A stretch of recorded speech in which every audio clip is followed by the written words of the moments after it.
మహిళా రిజర్వేషన్లపై నేతల కన్ను. భార్య కూతుళ్లు కోడలతో రాజకీయ అరంగేట్రం చేయించేందుకు ప్లాన్. నియోజకవర్గాల పునర్విభజనతో 179కి పెరగనున్న అసెంబ్లీ సీట్లు. 33% రిజర్వేషన్ల కింద మహిళలకు ఏకంగా 59 స్థానాలు. అసెంబ్లీ లాబీల్లో ఎమ్మెల్యేలు ఎమ్మెల్సీలు మంత్రుల మధ్య ఆసక్తికర చర్చ. శుభాకాంక్షల పేరుతో ఫ్లెక్సీలు కటౌట్లు హోర్డింగ్లు అంటూ మనం చూస్తున్నామండి. సో ఇక మహిళా రిజర్వేషన్లు పెరుగుతున్నాయి కదా.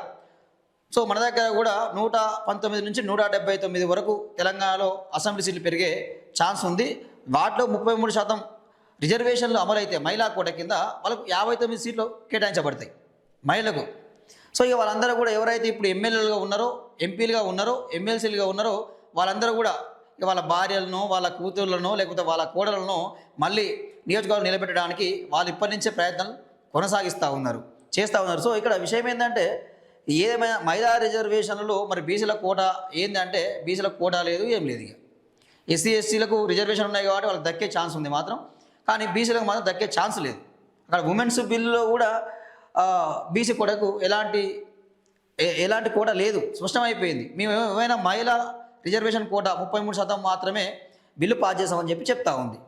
ఇక్కడ చూస్తుంటే ఇక డిప్యూటీ సీఎం గారు సతీమణి నందిని గారు, ఇక్కడ మదరెడ్డి కోడలు ప్రీతిరెడ్డి గారు, జీవన్ రెడ్డి మాజీ మంత్రి జీవన్ రెడ్డి కోడలు చరిష్మారెడ్డి గారు, మునుగోడు ఎమ్మెల్యే కోమరెడ్డి రాజగోపాల్ రెడ్డి గారి సతీమణి లక్ష్మి గారు, ఇక్కడ కొండ సుస్మిత గారు, వీళ్ళందరూ ఫోటోలు చూపిస్తూ ఉన్నారు. సో వీళ్ళు రేపు అసెంబ్లీలో పోటీ చేయడానికి అవకాశం ఉన్నది అని చెప్పి ఒక వార్త అయితే చూస్తూ ఉన్నాం.